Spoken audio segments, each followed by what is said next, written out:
one common listing on the town's website where everything from figure skating to karate to the wild and crazy sports and even things like playing cards are listed on our page. So when people are looking for activities to do in our community, they can go to a place and find out who does what and who makes things happen. I wanted to send out a special thanks to Mark Baxendale before we get going tonight, because he gave us a whole bunch of pictures that have actually been layered into the presentations this evening, showcasing some of the sport activities that happen here in Golden.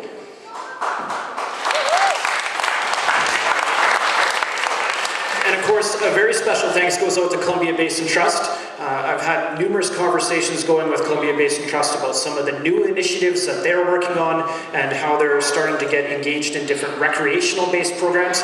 And they saw this evening as a great opportunity to get involved as well. So special thanks to CBT for stepping up and helping make this event come to life tonight as well. So before we introduce our keynote speaker this evening, out of this evening, we're hoping to kind of plant some seeds and get some ideas going on some future initiatives that we want to get going in the community. And in the process of bringing this event together, I've been talking with numerous different people in the community about how we can start to work together on how we can look at some common platforms that we can drive a couple initiatives that are helpful to all of our different clubs and groups in the community. So, well, I'm going to bring up a couple people in a second. Of course, jumping back, shameless plug, we've launched a Facebook site dedicated to promoting all the different recreational opportunities in town. So if you haven't had a chance to go on and like TOG Recreation Services yet, please do. And on that site, we're commenting from everything on the great win the Rockets had the other night to different events that martial arts groups are doing, and as well promoting some of the Town of Golden recreational programs like swimming and public skating and such as well. So, without further ado, I'm going to get Mark to come up. And Mark's going to touch on a little initiative that he wants to get going out of this. So at the end of the evening, we're going to have three of us that are going to present, and we're going to be in the room. And if you're interested in what they're talking about, please go talk to them, because we're looking to get some members of the community together to help start driving some of the initiatives these individuals are working on. So, Mark, take it away.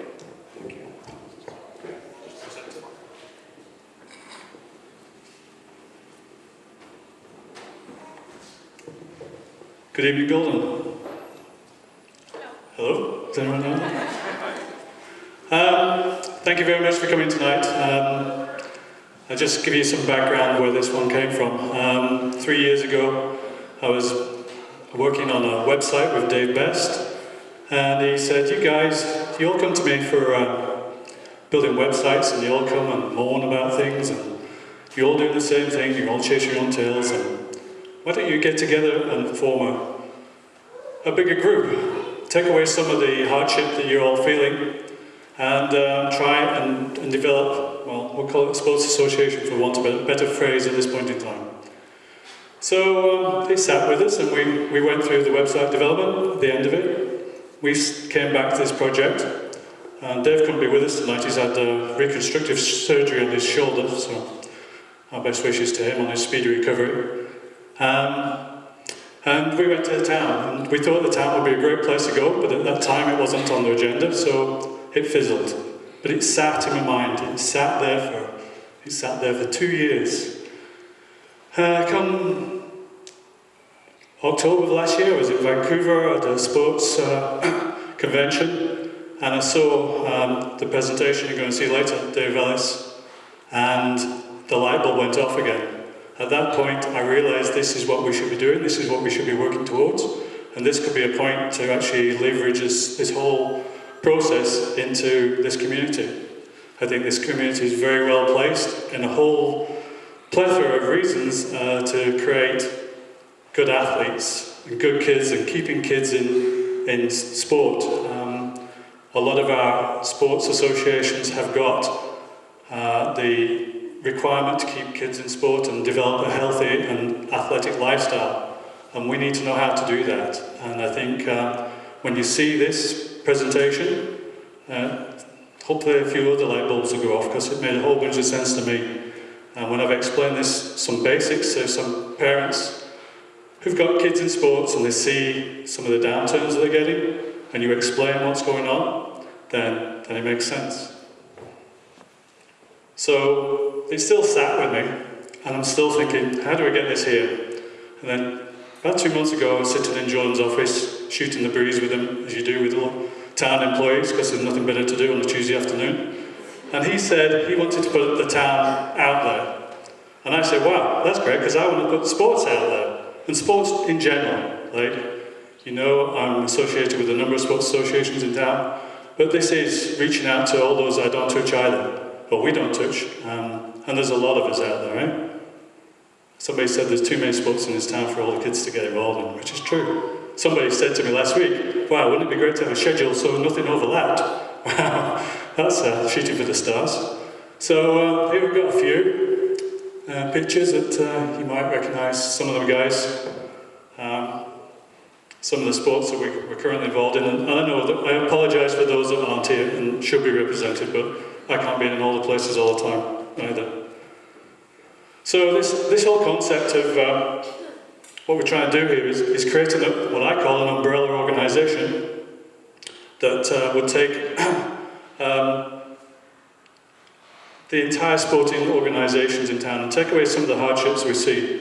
Some of the positions we have, like getting hold of treasurers is like a nightmare when a treasurer leaves.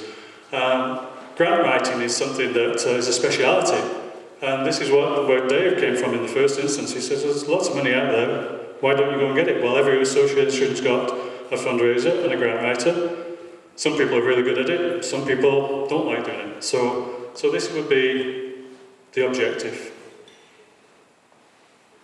At the moment, we've got a whole bunch of sports.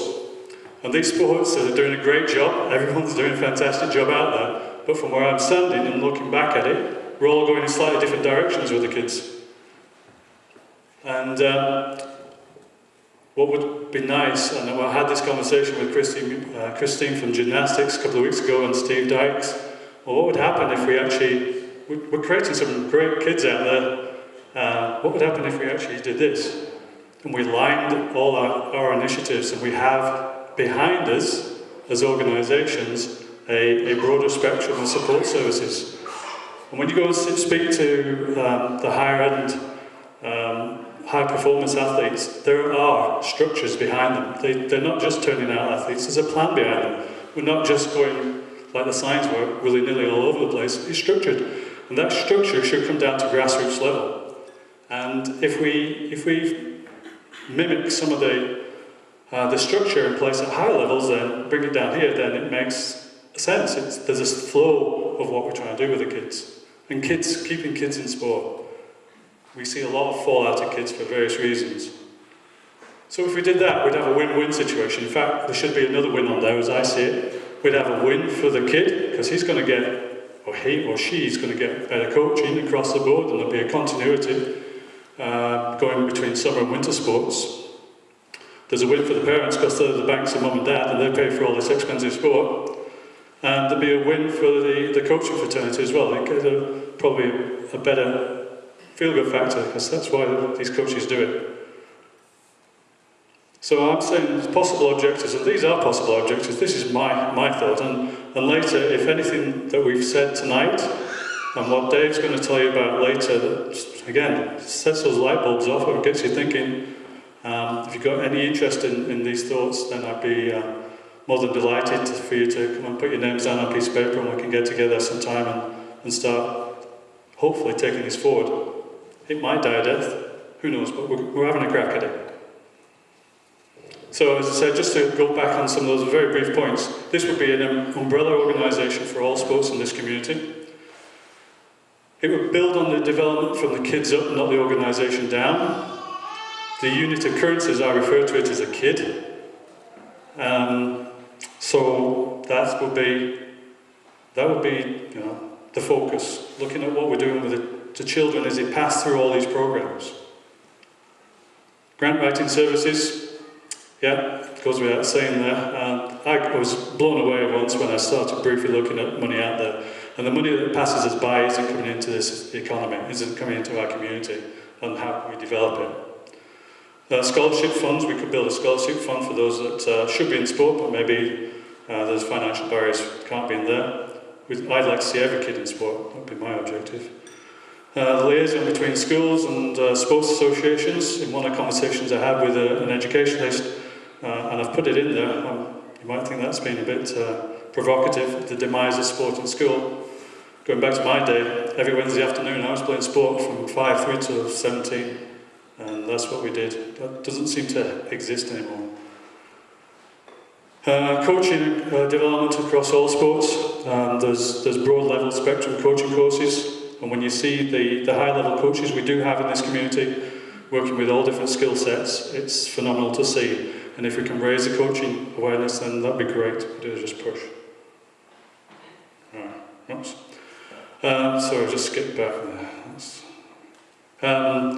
Creation of support programs, and again I just mentioned about how the national programs put theirs together, and we have people sitting in this room tonight that can put these programs together for us, haven't we, Mr. Dykes? He's very quiet, but there's people here in our community who can do this. Parental education. This is what tonight's the beginning of.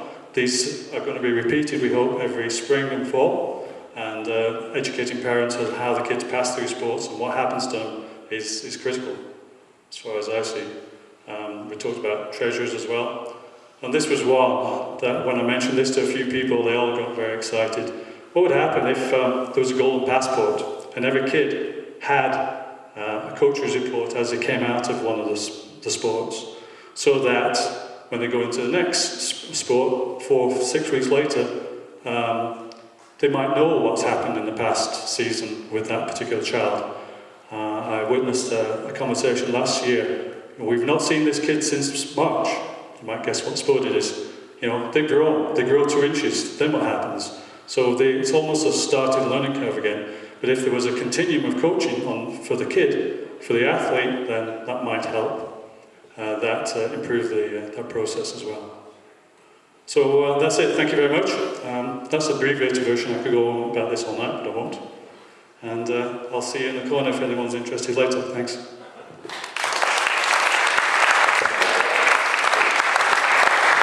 Thanks, Mark.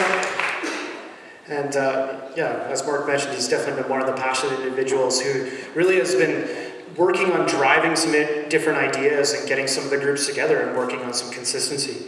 Next up, we want to bring up Ryan Watmough from the Golden Community Resource Society, and he's going to talk briefly on a project that he's in the process of launching as well. That's right along the same tunes as what we've been talking about thus far. So I'll turn it over to Ryan. Thanks very much, Jordan. Yeah, it is. It is right along the same lines. It's GCRS, or Golden Community Resources Society's community coordination project, and it's got a little bit of history to it. Back in 2010, at a LEARN event, that's L-I-R-N, not L-E-A-R-N, a few groups identified the lack of coordination in this community. So between groups, within groups, and so on. And they initiated phase 1, which is efficiency exploration, actually the correct title is Exploring Nonprofit Efficiencies Within Nonprofit Organizations in Golden Area A. So we've tried to shorten it to efficiency exploration. In 2012, we had some findings from phase 1.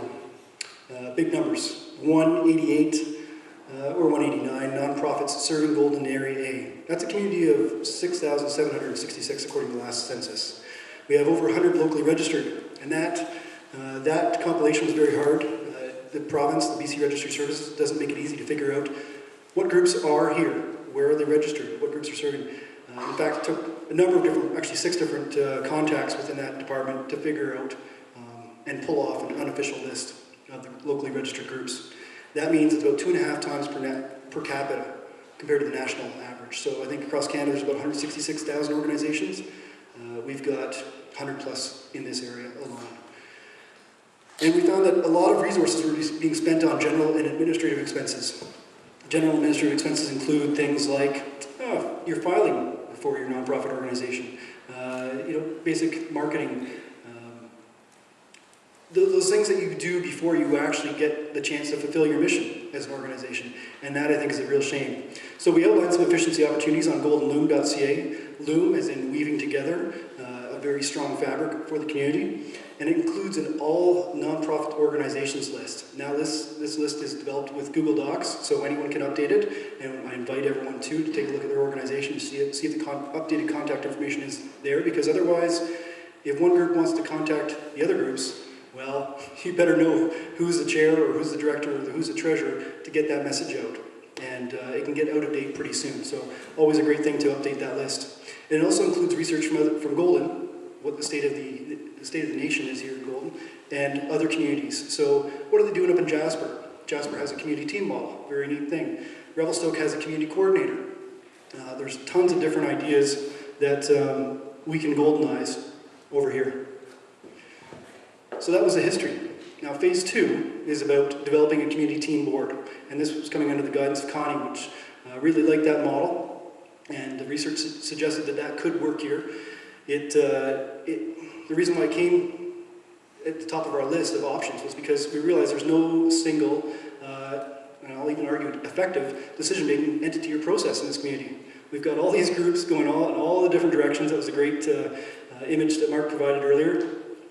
And are we successful? Well, sometimes we are, I guess. Sometimes we're not. Can we be better? I think so. And it showed that we had limited human financial resources, and they must be utilized in a more efficient manner. And that speaks to what Mark was bringing up earlier, and what Jordan will probably talk about right after this.